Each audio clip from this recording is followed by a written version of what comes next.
Hello everybody, I'm Sheila Condon with Clark Condon. I'm really excited to be here, and we're going to have a great day. Our speakers are going to talk about all kinds of things from connectivity, stewardship, and design. So I feel like we're going to learn a lot, take a lot away for all these conversations that Joe and KG have already mentioned. I just wanted to make a couple of observations as somebody practicing since 1981. So I arrived in Houston, alone, single, with my new degree from Rutgers University, thinking I would come to Texas with nothing and nobody and make my fortune. That was my dream. I thought, I'm going to go to Texas. Why not? Go someplace really far away. If I knew from the Northeast. So I succeeded in that. Got that part down.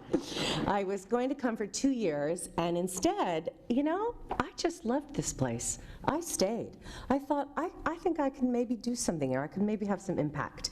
So I got to this city and I thought, man, this is the most welcoming, entrepreneurial, can-do spirited place that I had ever visited or been to. And I like getting things done, and the entrepreneurial bug really is what got into me. That just drives me, and passion for the design, but also this attitude about Houston and the things you've seen and that Joe mentioned too. So one of the things about in the 80s is we were really, really focused on business, and there's nothing wrong with that. I'm a business owner. We have to sort of, make ends meet, but it was very driven about business. So I think the focus, that's one of the big shifts that KG also mentioned. The focus was we weren't really sure, like, what was our character? Like, I think we were still trying to figure out who we were. Joe mentioned that we're a young city. We're like the adolescents. We're still kind of in that stage, but we're growing out of it from the 80s. And we were still thinking, well, who are we and what are we? And I would have comments from relatives and friends back in the Northeast thinking I was living in a desert. And Houston, Houston just had this sort of bad rap. But we were down here making it better and looking for new ways to improve it and add to it.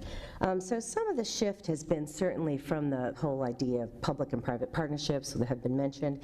It's just embracing. What's shifting is, instead of trying to manage our landscapes and make them maybe something that look like someplace else, we've shifted to making them want it to be Houston landscapes.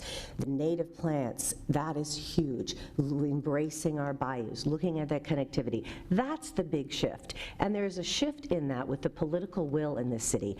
I remember working on the first, one of the last Parks and Open Space Master Plan for Joe, and we were talking to the politicians and asking questions about moving and planning and looking forward, and the council members, and they were sort of sad, and they didn't know that there was the political will to pull off some of the kinds of projects that are happening now. So I think that is another shift that's happened certainly in the 90s, and we should be really excited about that.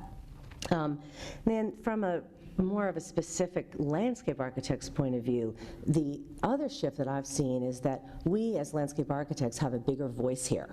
It's not only was it a business city, we also could be called kind of, I hope there's not too many in the room, an engineered city, or perhaps an over-engineered city. So the engineers had a lot of control in development of the city, and I think that landscape architects are taking over some of that role, and we're leading these projects and creating the message and talking about this and having the conversation, and we look at it from a different perspective. So we've had the opportunity to really build and create and add to these public spaces and public environments. We still have a business mindset, I think, in Houston, and that's all great, but I think what's happening now is we have a better balance with the overall quality of life and why people want to come here and why people want to stay here, and that's because we've found a new balance, and hopefully that'll keep on going. Thank you.